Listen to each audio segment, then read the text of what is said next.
But with the Omicron variant proving to be twice as contagious as the Delta variant, there's very little chance we're going to leave COVID behind in the new year. The event brings hundreds of thousands of people and tens of millions of dollars into the Cape Fear, turning the streets of Wilmington from something like this to this. I've got a couple of visitors here who wanted to tell you something. On the count of three, guys. 1, 2, 3. Merry Christmas!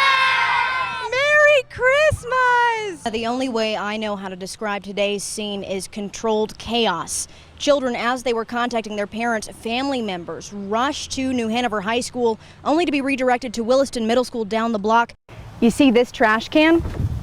Wildlife officials say you should use this for collecting trash, not catching alligators. The funding ultimately determining whether the project is derailed or gets the green light. In New Hanover County, Peyton Furtado, WWAY News. They actually get to stand in line for these donuts. Like you said, woo! Yeah! You can see the excitement. If you see something, you can say something to Wilmington police and stay completely anonymous. Well, Hannah Chase and Mallory Cooper say last Sunday started like any other night, watching TV while making dinner in their Magnolia Trace home.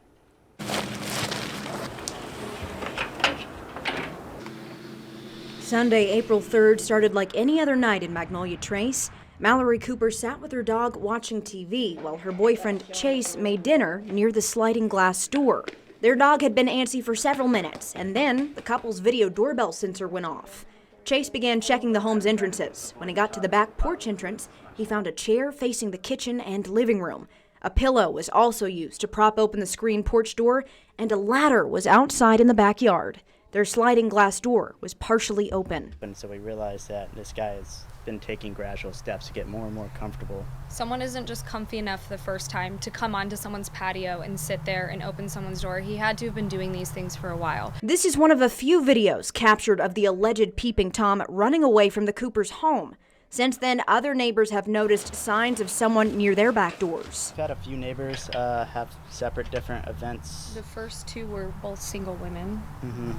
And one person had their patio screen slashed, and the other person had their circuit breakers flipped. Neighbors reporting someone's been loosening floodlights to keep them from turning on at night. We also have a fan in the patio that has a light connected to it as well, and he was pulling people's lights in the patio so that neither of these lights would go on. Wilmington police are still looking for the alleged Peeping Tom. The Coopers are encouraging neighbors to close their blinds, lock their doors, and put a wooden dowel in their sliding glass doors to keep them from opening.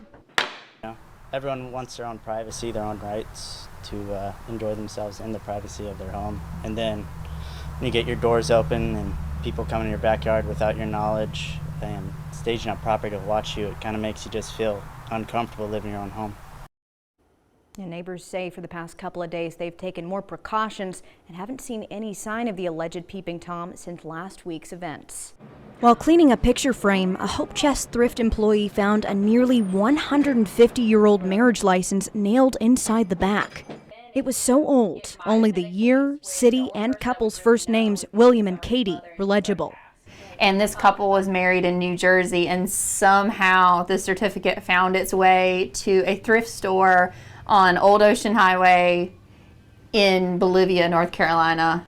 A unique find, so WWAY aired a story on the discovery. Not long after, while home in upstate New York, William and Katie DeWorth's great-granddaughter, Irene Cornish, decided to log into Ancestry.com on a whim. I haven't been on Ancestry in quite a few months, but went on to research a family member on the other side, and I happened to notice I had these messages. Messages from viewers who were able to track Cornish down. Though Cornish doesn't know how this love story began, she knows her great-grandmother Catherine Havey moved to America toward the end of the Irish potato famine. Her great-grandfather William DeWorth had his own ventriloquy and fire-eating acts, but some questions still remain. Now, though we don't know exactly why that marriage certificate was hidden in the back of that frame, we do know that according to Ancestry.com, William and Catherine had a child out of wedlock 2 years before their marriage certificate was filed. And how the frame wound up in North Carolina. Sadly, the family homestead, the person that inherited that in the family at one point basically sold everything that was in it to a local thrift shop and ultimately lost the homes. Though the mystery isn't completely solved, Cornish says she feels more connected than ever to family she's only heard stories about. When my mother passed away 5 years ago, I don't have any family, immediate family in the area where I live. So I feel a little isolated at times. And so it just felt comforting that, oh, these people are reaching out somehow. I am connected. In Brunswick County, Peyton Furtado, WWAY News. Well, Jeff, the New Hanover County Sheriff's Office says distracted driving is a big issue in our region. It's considered a Class 2 misdemeanor if you're distracted by an electronic device. On MLK Parkway, just before College Road. Okay. Distracted driving causes more than 54,000 crashes a year in North Carolina, a fact Lieutenant Jerry Brewer is very familiar with. How often does that happen? All day, every day. Texting while driving and using a phone at all while drivers are under the age of 18 is illegal in the state, but that doesn't seem to stop many young drivers in the Cape Fear. I was behind a kid one time who didn't even stop for the red light. It was been red for a good couple of seconds, and he went right through it. And to give you an idea, the cars had already started going that way, and he broadsided a truck. What happened? And all his airbags and everything went off, but when he exited the car, he still had the phone in his hand. Just behind speeding, distracted driving contributes to almost 20% of North Carolina's accidents. Brewer says Wilmington's problem is so bad, insurance rates are often higher here than in bigger cities like Asheville, Durham, or even Raleigh. And it's not just texting. If an officer sees you driving distractedly, it could be for any number of reasons, from texting to using maps to talking on the phone, you name it. Brewer says it's usually pretty obvious when someone is distracted. We're behind you. I'm seeing your eyes in both mirrors. And if I can see your rearview mirror and I see this constant going down, and then there's also weaving, then I know. April is Distracted Driving Awareness Month, and if there's one thing deputies want to steer you toward, And they're cracking down on it. it's focusing on the road instead of your screens. For the Fitzgerald family, X marks the spot here at North Topsail Beach. They vacation here every single year. But what happens when fun in the sun turns into a treacherous treasure hunt? The Fitzgeralds have come to Topsail Island almost every summer for the past 35 years. And after time apart due to hurricanes and the pandemic, they decided to revive a family tradition for the younger scallywags.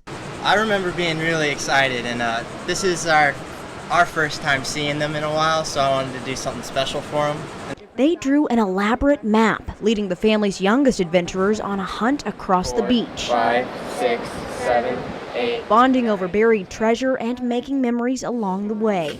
After searching for what felt like hours, Sound it made on the treasure chest, and especially Ryan. He just went, "Oh my gosh, guys, it's real, it's real." And he was just going crazy about it. We started tearing it apart. We started opening it. We just cleared the way. the young treasure hunters uncovered a chest full of beads and gold doubloons. They were all telling me all the different ways they were going to spend their cut of the treasure. Oh yeah. So it's worth $300,000 to them. And Xbox. Yes, they all technology, Xboxes, MacBooks. And though the kids say finding pirates' booty was the highlight of their trip, their parents say that wasn't the most valuable treasure they found. Getting to see their faces. Yeah, for sure. Yeah, and seeing each other and hanging out. When I leave, I say 51 more weeks before we come back. In North Topsail Beach, Peyton Furtado, WWAY News.